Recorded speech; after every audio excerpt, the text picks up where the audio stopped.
Olá, esse é o Pode Licitar. O nosso bate-papo leve e descontraído sobre licitações e contratos. Eu sou Michele Vieira. Eu sou Bárbara Gadelha e o tema de hoje é a relação entre licitação e políticas públicas. E para falar desse tema muito importante, nós trouxemos um convidado de peso, o secretário de Saúde do município do Rio de Janeiro, Daniel Sorange. Seja muito bem-vindo ao Pode Licitar. Obrigado, Michele, obrigado. Bom, nós sabemos que você já conhece o nosso secretário municipal de saúde aqui do Rio de Janeiro, mas nós trouxemos o currículo para a gente poder aproximar mais para vocês toda a trajetória dele. Daniel Sorange é médico de família e comunidade, mestre em saúde pública e doutor em epidemiologia pela Fiocruz, instituição em que também é professor e pesquisador. Foi secretário municipal de saúde do Rio de Janeiro entre 2014 e 2016, durante a primeira gestão do prefeito Eduardo Paes, e de 2021 até 2022, em plena pandemia Covid-19. Então, um grande desafio, a gente sabe que desafio é aqui com o Daniel Sorange.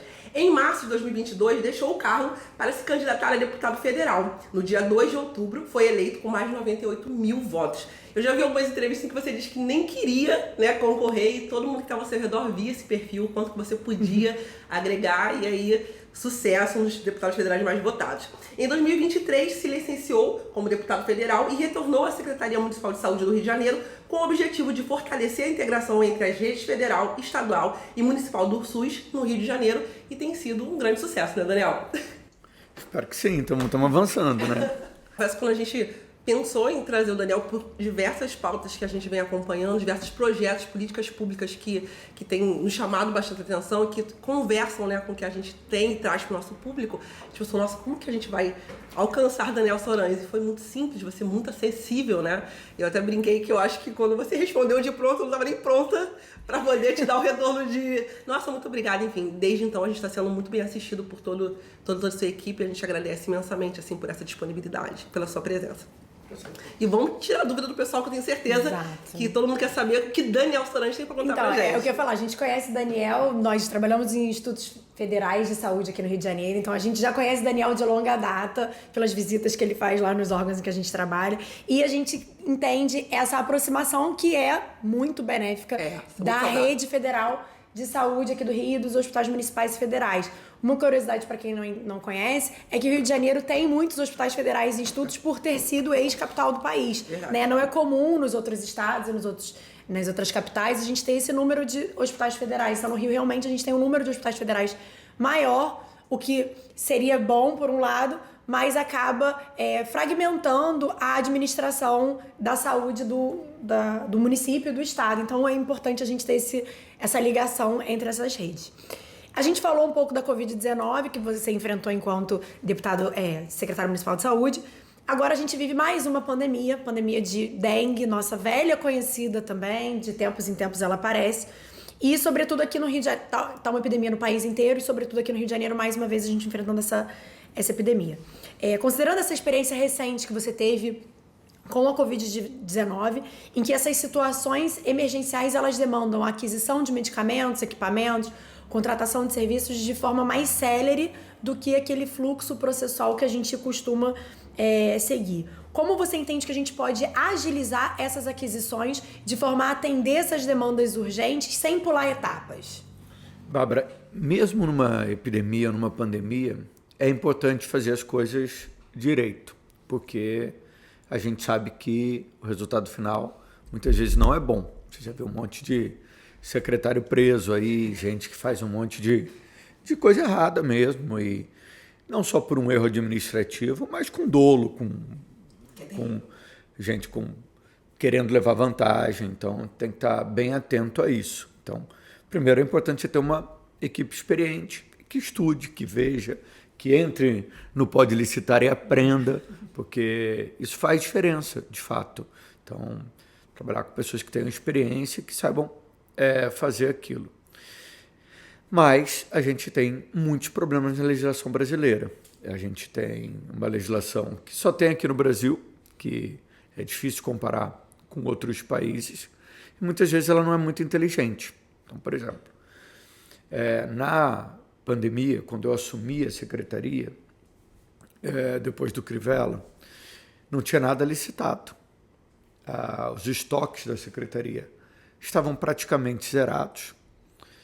E você não tinha muitas opções do que fazer. E aí, muitas vezes você é obrigado a lançar um processo administrativo numa velocidade que não é a velocidade normal do processo. Sim. E muitas vezes você é obrigado a fazer um emergencial. Mas é claro que esse emergencial precisa seguir todos os ritos. A gente sempre faz o emergencial via sistema eletrônico, a gente não faz mais emergencial presencial. Então, o rito é importante. Mas a gente precisa criar mecanismos no país para os gestores de saúde terem mais flexibilidade e para esses processos serem mais simples. Eu lembro que em 2008, quando eu assumi a secretaria no governo de transição, a gente tinha uma epidemia de dengue também, vocês lembram? E tinha uma pessoa que eu amava, que eu adorava, que era a doutora Mary Baran, que era a superintendente de vigilância. E na época eu analisava muito o orçamento e criticando aí a gestão anterior. Eu falei, olha, se tiver uma epidemia de dengue em 2008, já era final do ano, como é que vocês executaram menos em 2008 na vigilância em saúde do que em 2007? Qual o motivo? Numa epidemia, né, é natural que o orçamento público esteja mais disponível para a administração. Então, é natural que se execute mais. Ela falava, olha, Soranges, eu queria ter executado, mas a máquina administrativa não me deixou executar com tanta velocidade. Então, eu cheguei na secretaria, tinha um processo de computador. Você está chegando na secretaria, eu era bem novinho quando eu virei subsecretário de saúde. Aí aparece um processo de 2007 na minha mesa, no início de 2009, que era a transição de 2008 para 2009. E ainda era processo em papel, imagina. E era um processo de compra de computador, que estava vindo há 2 anos. E era a empresa falando, olha, eu não tenho mais esse computador para oferecer, ele já não existe mais, e eu quero te oferecer um computador melhor, mas com outra especificação. Muito melhor do que aquele que eu estava comprando num preço muito menor, no mesmo preço. E eu obviamente, falei, claro, né? Mas eu fiquei muito desconfiado. Eu falei, olha, estão tirando esse processo velho do armário e jogando aqui em cima da minha mesa para me confundir. Porque é impossível, né? E era isso, um processo de compra de um material permanente, às vezes levava 2 anos. Não é possível a gente viver isso. Não tem orçamento público que dê conta, não tem planejamento que dê conta, e não tem a vida das pessoas que dê conta. Eu não posso levar 2 anos para comprar um material permanente. Eu não posso levar 6 meses para comprar uma medicação, porque as pessoas vão morrer. Ou eu vou ser um cara que não estou preocupado com a vida das pessoas e vou fazer uma gestão horrível. Então, pensando nisso e com toda essa... A gente fez uma série de reformas administrativas na Secretaria de Saúde, mas, como deputado federal, eu estou trabalhando num projeto de lei, que é um projeto de compras públicas, para que a gente mude o nosso formato de comprar itens padronizados. Então, a gente...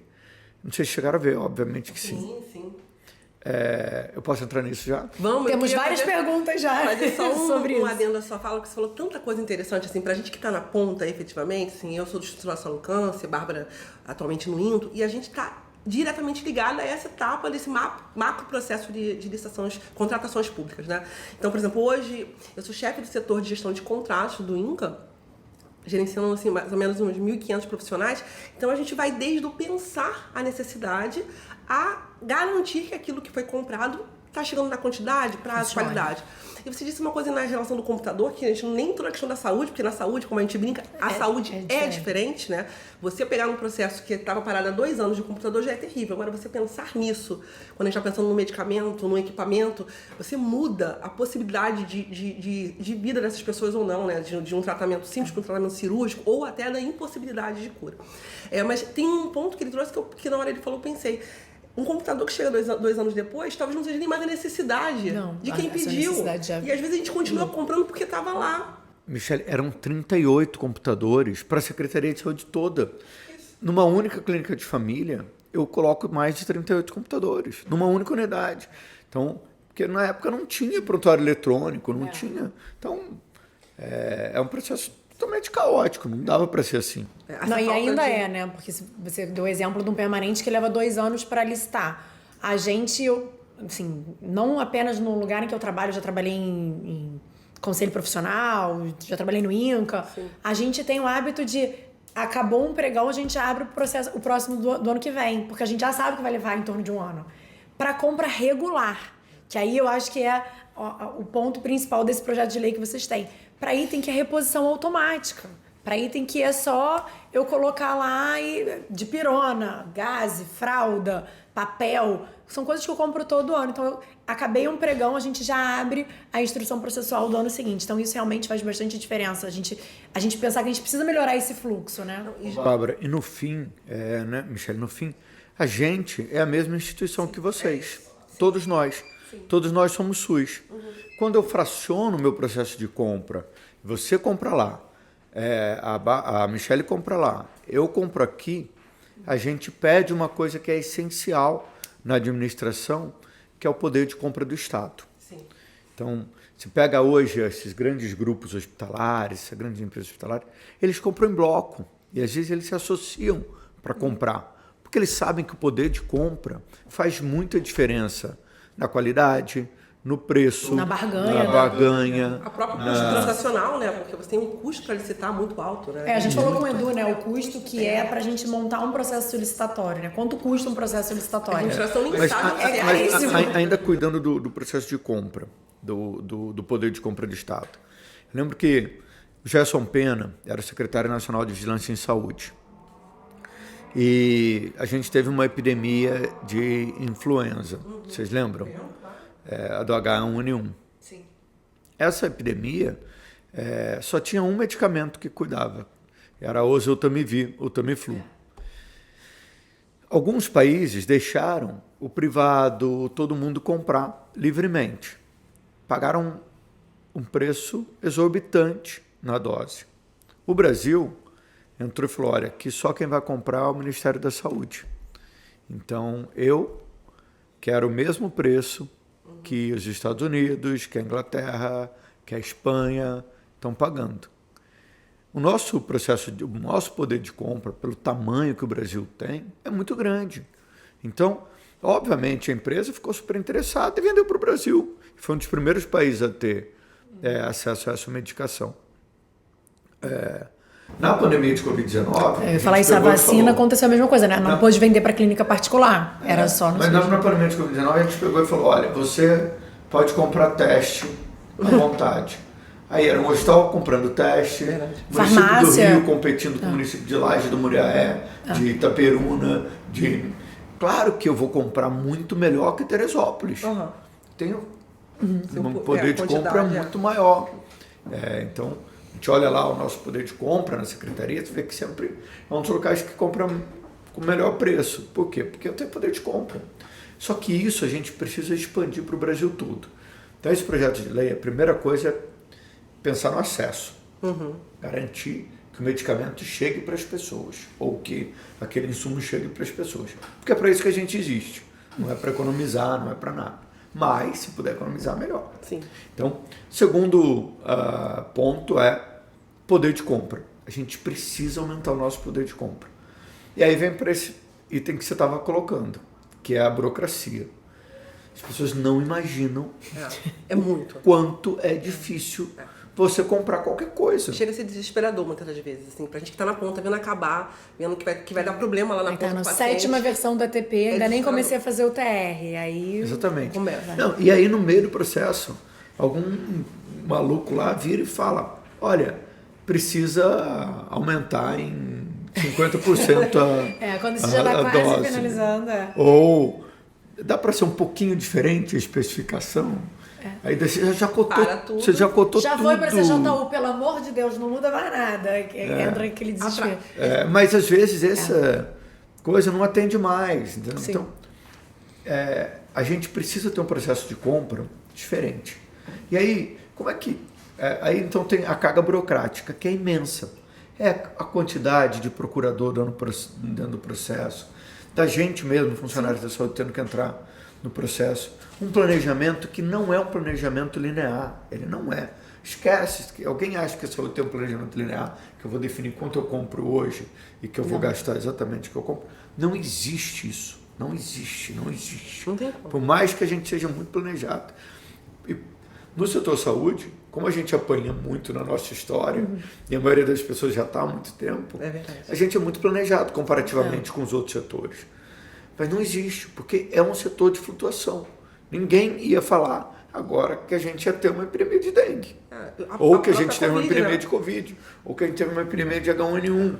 E a proporção que isso vai tomar, né? Às vezes você até já sabe, não, acho que a dengue daqui a tantos anos, o anticorpo da galera tá caindo, vai surgir. Mas você não tem como ter a magnitude de como vai ser. Você se prepara minimamente, mas você não sabe. Tem um fator, riscos, né? Você mitiga tem um riscos fator dentro do ali cenário. que... Cara, é mistura de pandemia, com transição de gestão, com governos doidos que do dia para noite te Uma polarização. pegam o seu orçamento e puxa, e é um estica e puxa, vai, segura. Fatores internos e externos Então, o fatores tempo todo o tempo estão... todo envolvidos, né? RH, a quantidade de RH que você tem, que às vezes é uma e depois muda. A comunicação também, né? Porque a repentinamente. comunicação é uma questão assim, que está inerente a todos os nossos processos. Acho que é a falta da comunicação, né?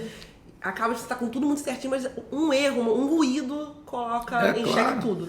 Mas assim, seguindo nessa lógica, a gente não precisa nem dizer que Daniel é um entusiasta da questão da compra centralizada. Explica um pouco para quem nos assiste o que seria esse projeto, o que é. Aí a gente, pensando também nessa redução dessa burocracia, a gente foi ver como que os outros países compram. Como é que a Dinamarca, que é um país que parece pequeno, mas é um país que tem um sistema de saúde quase todo público.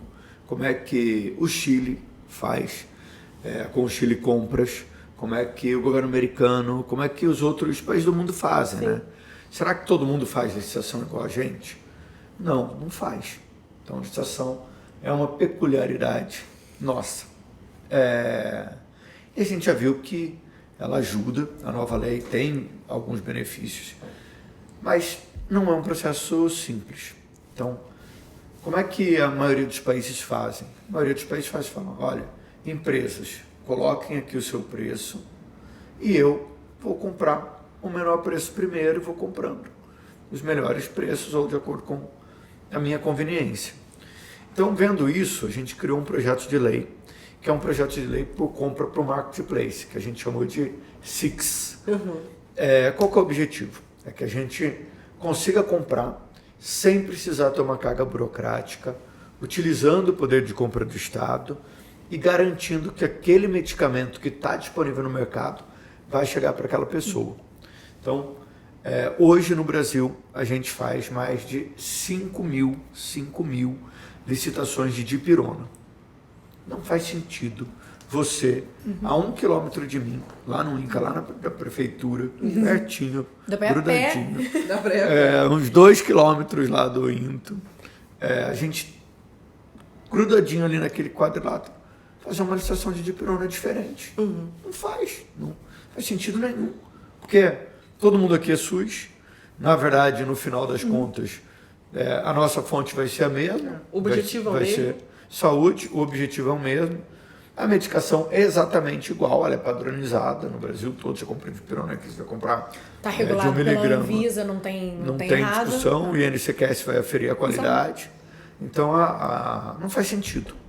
Esse é um ponto importante, né? Porque quem não entende ainda a proposta tende a achar que a gente vai usar marketplace para tudo. E essa não é a proposta. Não. A proposta é para insumos e equipamentos, enfim, padronizados. Padronizado. Aquilo que não tem diferença, entendeu? Então, aquilo que tem muita pouca... Que a descrição é simples, eu variação não tenho uma oscilação de tamanho, de... Exato. Tem que ser bem simples, porque senão não dá para fazer. Sim. Por exemplo, se for alguma coisa que eu precise... verificar a qualidade, ou talvez ter uma amostra do pano, não vai ser bom. Pode até ser bom no futuro, mas nesse início é melhor a gente trabalhar só com itens padronizados. Então, copo plástico branco na gramatura X. Não dá para ser diferente, tem que ser aquilo. Se variar muito, não vai dar bom. Então, a gente fez esse cálculo para compra dos medicamentos, dos principais medicamentos da lista da relação de medicamentos de atenção primária. Se a gente fosse comprar Dessa maneira, com o Marketplace, a gente economizaria 6,2 bilhões de reais só no preço, sem contar a carga burocrática. Sim. Então, por quê? Porque a gente tem uma variação dessas 5 mil licitações absurda de preço. O município compra por tanto, outro por tanto, uma variação louca. E a variação, por incrível que pareça, vai a quase 1000% para alguns medicamentos. 1000. Nossa. É mais do que aconteceu na pandemia, né? Porque na pandemia a gente percebeu alguns casos indo a 400, 500%, pra gente era muita coisa. É uma loucura, mas é para entender. Porque aquele município vai comprar uma quantidade muito pequena, entendeu? Então, e até a gente que toma, às vezes, canetada do TCU, né? Tribunal de Contas, vem falar, olha, mas o Estado tal comprou isso que você comprou muito mais barato. Compra muito. Uma vez eu estava comparando um teste de rotavírus pro hospital e pegaram, em comparação, o preço de uma Secretaria Municipal de Saúde do Goiás. E eu falei, não dá pra usar esse preço como referência. Por quê, Bárbara? Mas é o mesmo teste. Eu falei, não dá. Porque a Secretaria Municipal de Saúde vai fazer muito mais testes de rotavírus do que eu. A economia de escala deles é muito superior a mim. Então, eu usar o preço dele, eu vou jogar o preço pra baixo e a licitação vai dar fracassada. Ninguém vai conseguir chegar nesse preço pra eu comprar meia dúzia de testes pra uma ou outra criança que eu acho que tá com rotavírus aqui. É diferente de eu comparar com uma Secretaria Municipal de Saúde, que esse é o carro-chefe, é fazer teste de rotavírus. Então, eu não tenho como comparar. E aí, a gente tem as nossas amigas do TCU, se você Alice, tivesse junto, lá, que vai e pega e fala, mas a prefeitura lá tá comprando mais barato, por que você tá comprando mais caro, né? Mas se a gente estivesse comprando junto com a prefeitura do Rio, a gente que é a prefeitura do preço. sua vizinha, Sim. assim, a gente... A logística de entrega seria a mesma, você não vai ter variação de frete. Exatamente, a variação é ridícula de frete. Inclusive o fornecedor economiza, porque ele vem com um caminhão, ele vai só descarrega no lugar, ele vai poder fazer esse cálculo. Faz a rota. Não, eu acredito que a gente tem um problema na administração pública que é um receio de ser penalizado. Assim, isso é real pra gente que somos gestores. A gente às vezes deixa de inovar, deixa de avançar em questões que tem cenário, né, tem ambiente para fazer, porque a gente tem medo por ser novo. Eu vou te falar. Eu sou secretário de saúde entre subsecretário e secretário há 13 anos. Muitas vezes eu tive que me colocar em risco, falar, olha, eu vou fazer, pode me arriscar, me prenda, me mate, me coisa, mas isso vai salvar a vida das pessoas, isso é muito importante para o sistema. Isso é necessário, né? Então, a gente não deveria ter que passar por isso, né? Mas a gente tem esse receio, sabe, Daniel? Sim, tem que ter. A gente não tá indo nas 4 linhas da lei e de repente alguém batendo na sua porta dizendo, mas filho, por que você fez essa compra dessa maneira e não da outra? Porque a lei dizia isso. E no cenário graças atual, a Deus que a lei de era... improbidade mudou, né? Agora porque você tem que ter dor. Exatamente. Mas senão era impossível. Impossível. A gente vivia apagando as canetas, ninguém queria ser chefe de nada. Não tem como você também não errar, né, Bárbara? Sim. Você vai errar. O volume de coisas que a gente faz, você vai comprar um pouco maior, você vai ter um processo que não seja perfeito. Até porque os fornecedores fazem um cartelzinho ali, eles combinam um preço para jogar o preço no alto e a gente precisa buscar os mecanismos. E a gente tem que saber trazer esse preço para baixo, né? Não tem. Mas aprofundando um pouco mais então sobre a questão do marketplace. Hoje é uma questão que está no Congresso ainda, né? A gente está defendendo a ideia de... Vamos lá, como é que é esse projeto de lei? Assim, a gente está criando um espaço virtual, um marketplace, para que as empresas coloquem nesse projeto de lei, isso fica centralizado no governo federal, no Ministério da Saúde, no caso de medicamento, Ministério da Saúde, cada ministério poderia escolher o seu local para sediar o marketplace, mas a decisão é no Executivo Federal, também pode ficar no Ministério da Inovação, lá com a ministra Esther. Eu acho um erro, eu acho que seria o ideal ficar para cada ministério específico, porque, com todo respeito, só quem sabe comprar medicamento é a saúde. E na saúde é diferente, sempre. E na saúde é diferente. Então, se você pode respeitar as especificidades de modelo de compra, é bom. Claro que compra de passagem aérea pode ficar lá mesmo. A gente já faz meio assim, inclusive, né? A compra de passagem aérea, se você pensar, já é uma questão de credenciamento que você entra e você escolhe o preço mais baixo daquele dia. Exatamente. Então você já faz isso em passagens aéreas, sim. Então, como a gente faz na passagem aérea, só que a passagem aérea tem uma flutuação muito maior. Sim. Não que a gente não tenha flutuação, mas a passagem aérea é uma flutuação doido. Diária. Minutária, não sei como é que fala isso. Mas cada minuto tudo pode mudar. A saúde é mais estável um pouco, mas a ideia é que a empresa possa mudar o seu preço a hora que ela quiser. Então, amanhã, 1h da manhã, eu quero mudar o meu preço ou coisa. Não tem problema. E os compradores também podem comprar a hora que eles quiserem. Eu quero comprar 1h da manhã 1.000 caixas de pirona. Vou lá, coloco a minha nota de empenho lá, coloco no carrinho, empenho. Quando eu empenho, a empresa tem que entregar em 30 dias. E no marketplace algumas coisas tem que ser muito padronizadas, porque senão você não consegue uma boa concorrência. No mercado tem que ser aquilo e pronto. E o comprador também tem que ser responsável por pagar. Então tem um processo inicial de credenciamento da empresa, onde ela vai apresentar todas as certidões, tudo de maneira eletrônica, sem ter contato com ninguém. Se credencia para vender determinado produto ou determinados produtos. Ela vai lá, coloca os seus preços, a outra coloca os seus preços. Então, na Dipirona, por exemplo, são 12 grandes produtores, principais produtores. 12 para 5.000 licitações. Então, não fecha, a conta não fecha, né? Não vai na hora de fechar. Mas tudo bem, pode ser que tenha um representante, pode ser que tenha aquilo. Não há problema. O representante também pode colocar. Por incrível que pareça, alguns representantes têm um preço melhor. Preço melhor do que o próprio fabricante. Acontece muito, inclusive. Acontece muito. Por conta do poder de compra deles. Se o nosso marketplace funcionar bem, aí a ideia é que a gente seja um representante que muito maior e que não precise disso, mas não importa. Colocam os preços e a gente, na administração pública, vai empenhar descentralizado. Só que quando a gente empenhar, a gente tem que pagar em no máximo 30 dias. Porque um mal pagador pode comprometer a formação do preço de todo mundo. Então, a gente não pode deixar uma variação de maneira nenhuma que alguém comprometa o preço de todo mundo. Que é uma reclamação até dos fornecedores, né? Os fornecedores às vezes têm dificuldade, não querem vir para o público porque eles dizem que nós somos mal pagadores. Na verdade, não é uma realidade. Tem os prazos, né, que a gente tem que seguir. Assim, eu sei que é uma questão muito inovadora. Aliás, você vai estar à frente de algo que vai dar uma virada de chave na administração pública assim que o projeto realmente estiver acontecendo. Mas eu tenho dúvidas aqui, eu vou trazer. E se você tiver resposta sim, senão a gente Lembrando segue. que é um projeto de lei. Agora vai para a fase de relatoria. Então o relator tem muita liberdade também para inovar, para colocar coisas ali.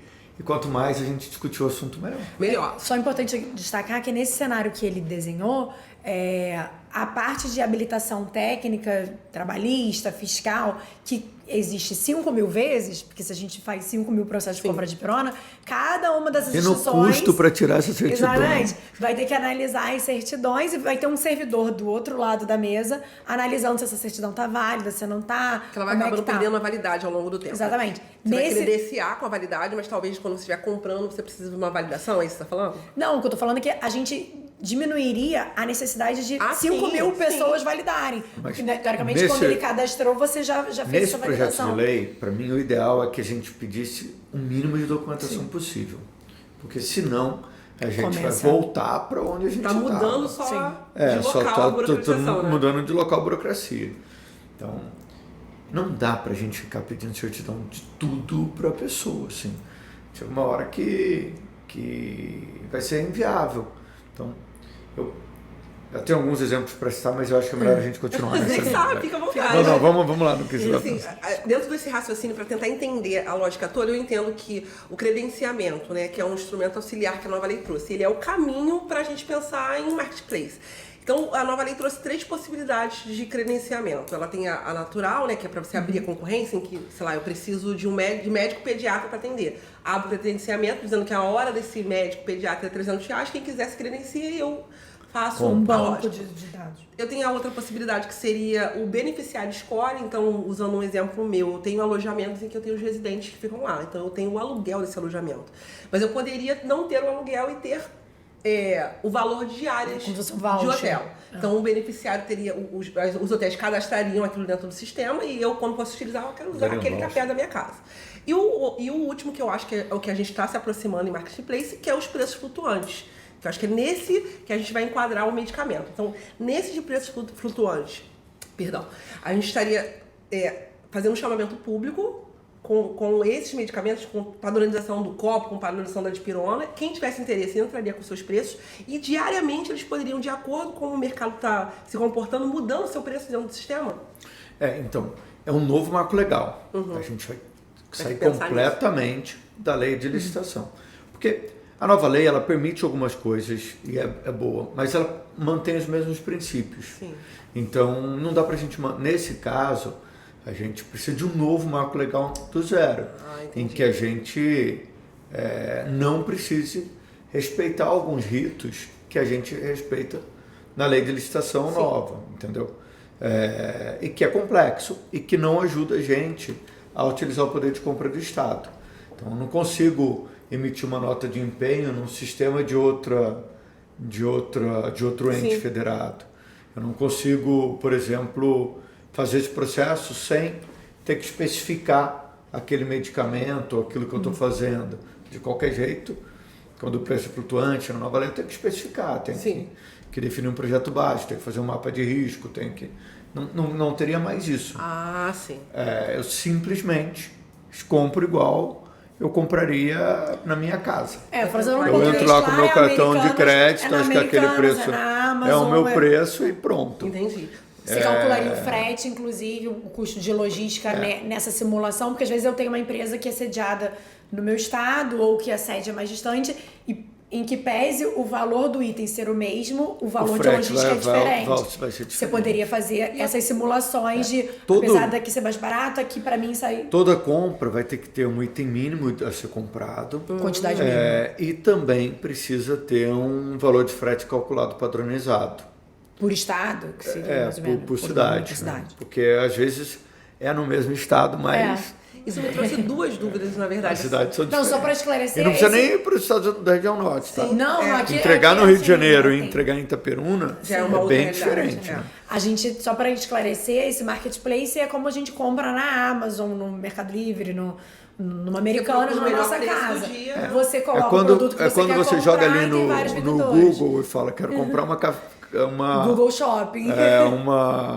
Um Clexane, e aí você vê lá todas as farmácias que vendem Clexane. Quem tá o melhor preço naquele dia Quem que tá eu o vou melhor esperar. preço que eu vou comprar. Mas eu fico com duas dúvidas com base no que a gente tá pensando. A primeira o almoxarifado central, que hoje a gente já consegue papelaria, ele tem uma loja que ele distribui por região. Então eu tenho esse credenciamento seria por região. Então as empresas da região norte ofertariam só para a região norte, sudeste só sudeste, pensando em frete ou não? Seria aberto? Não, aberto.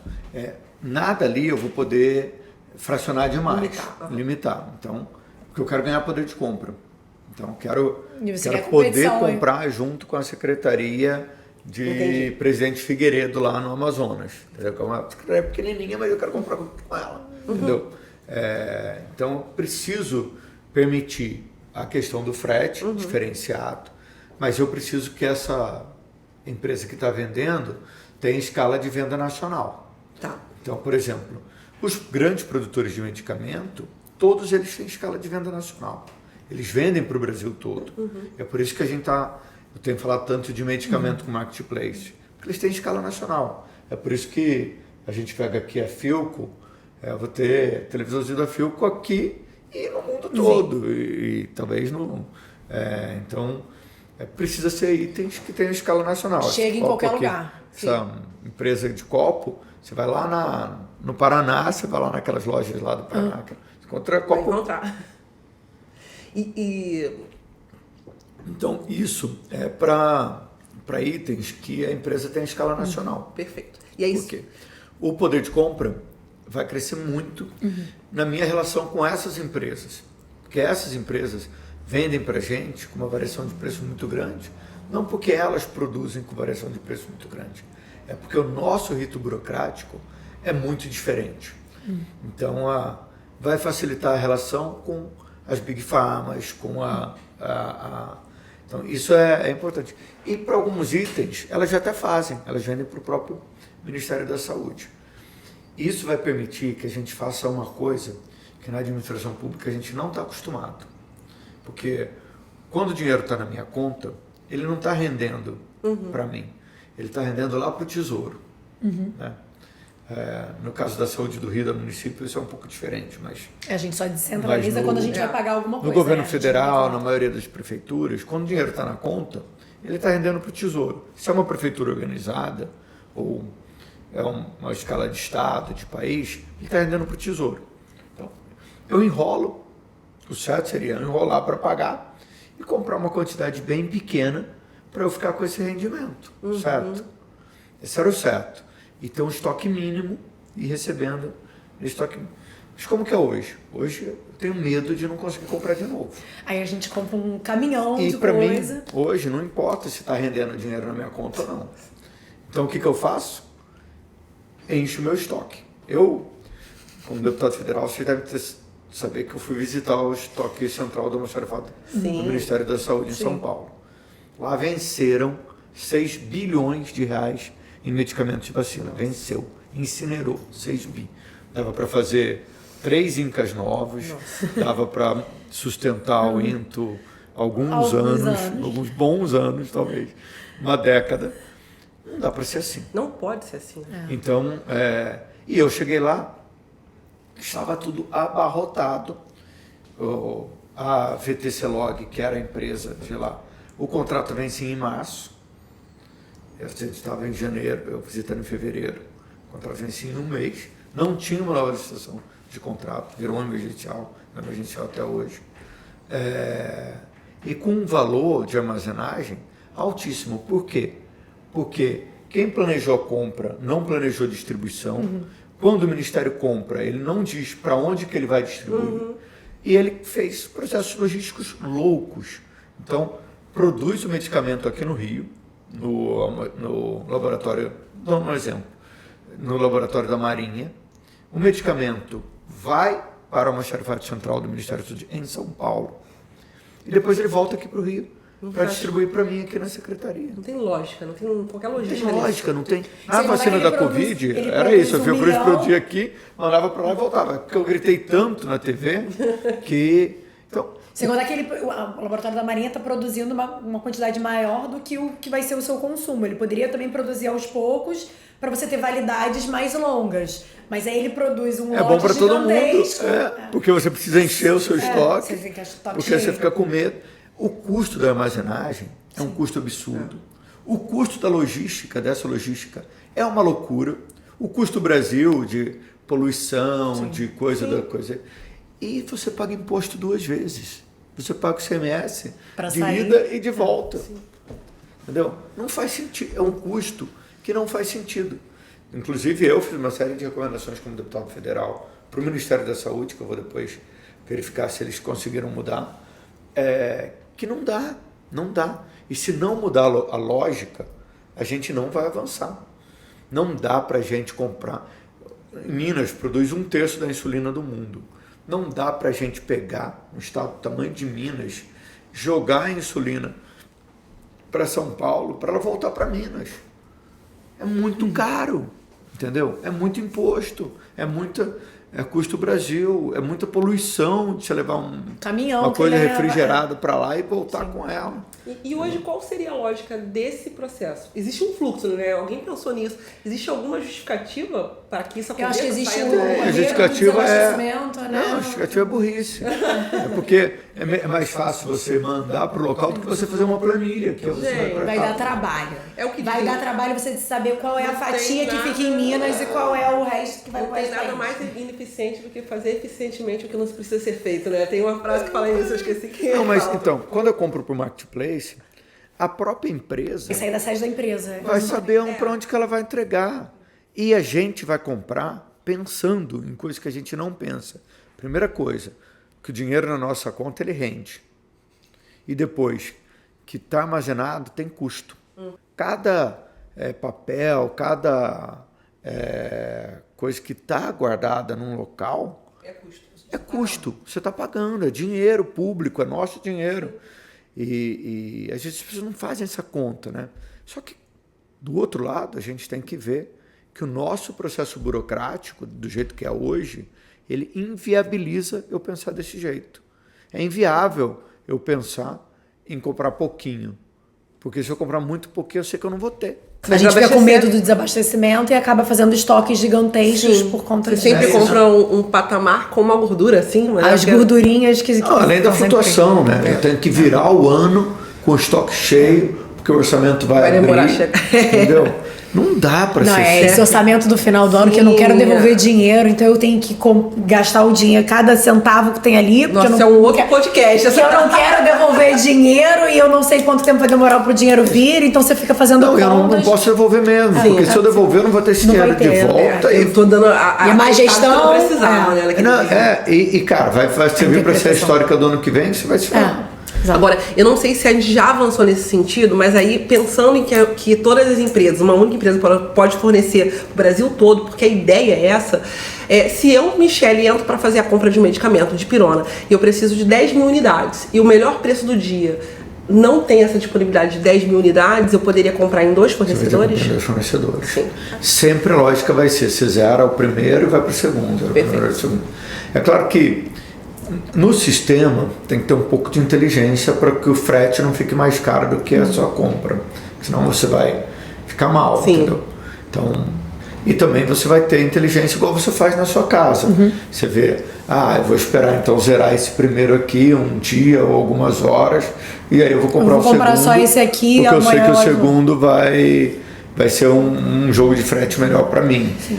No preço final vai ficar quase igual, mas... É porque na verdade é o preço global, né? O produto mais frete. Essa era uma dúvida que eu tinha. Se a gente poderia partir para o segundo preço, que talvez pode estar muito diferente do primeiro e de repente ter você nunca vai poder partir porque como é um sistema informatizado, você sempre vai ter que zerar o primeiro para ir para o segundo. Sim. Porque você vai comprar o quanto tiver disponível no primeiro e o seu saldo. E, gente, muitas vezes o primeiro preço, ele é baixinho, e ele é uma quantidade muito pequena. É porque o cara comprou muito antes, é um resíduo, é uma fabricação anterior, é um medicamento que está mais próximo da validade. Sim, vai ter que ter esses agravantes. É porque eu penso na Alice, na Sofia, em todas as mulheres que estão no TCU, que são os robôs, porque elas acabam olhando uma questão numérica. De algoritmo. Então ela vai olhar ali e falar, caramba, no mesmo dia, a Michele lá no Inca comprou de pirona 4 centavos e depois, 10 minutos depois, ela comprou de pirona 43. O que a Michele fez ali? E aí vai chegar ali um processinho pra gente responder. A vantagem do marketplace também é que você não tem um controle, você não tem contato com o fornecedor, nem ele com você, e é igual para todo o Brasil. Se você não comprar 43, eu vou comprar. O outro vai comprar, outro. Porque tá todo mundo no padrão, entendeu? E traz certa segurança até jurídica, né, Daniel? Porque a gente faz pesquisa de preços e a gente nunca tá seguro o suficiente se a gente pesquisou direito o mercado, né? É isso. E ali a gente tá cotando o que o governo disse. E às vezes a gente estressa tanto o mercado, que é o que a Bárbara falou. Eu consigo preços que eu nunca vou conseguir pagar. É verdade. Então eu faço uma pesquisa de preço que acaba com o meu processo licitatório. Então isso tem que tomar muito cuidado com isso Esse pânico que a gente tem dos órgãos de controle fazem a gente utilizar preços que não são compatíveis com o que a gente quer comprar. A gente conversou isso com o Eduardo. E que te joga pra dentro do emergencial. Porque aí dá fracassa e eu não posso ficar desabastecida.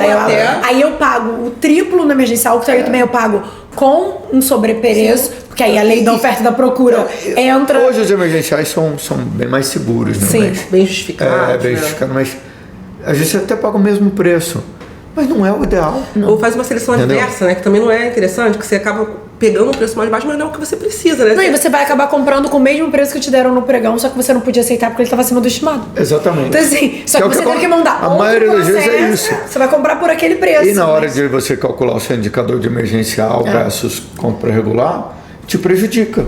Não, e eu vou falar uma coisa pra vocês, assim, quando a nova lei saiu, isso foi realmente uma questão que a gente esperava muito, esse avanço de inovação, uma vez que hoje tudo é tecnológico, né?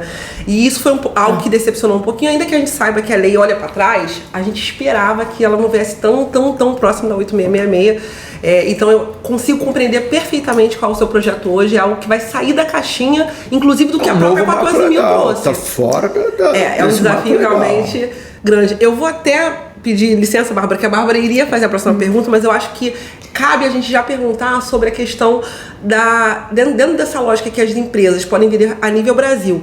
Essa lógica que, para mim, é claro que tem uma questão de inovação que vai ter redução de custos, enfim, todos os benefícios que o marketplace vai trazer. Mas a gente teria talvez um potencial problema de restrições de empresas MEPP fazendo esse... Bom, você que nos assiste até agora, a gente vai dar uma pausa, porque o assunto está muito produtivo, muito interessante e descontraído aqui com o nosso querido Daniel Sorange. Então a gente vai fazer 2 episódios, fique aí, não deixe de assistir e continue nos seguindo nas redes sociais. Até breve. Não sai daí. Quem ainda não se inscreveu, se inscreve aqui no canal no YouTube, segue a gente no Instagram, no @podelistar. Deixe suas dicas, suas perguntas, suas recomendações, que a gente responde tudo por lá. E não sai daí que no próximo episódio tem mais bate-papo com o Daniel Sorange.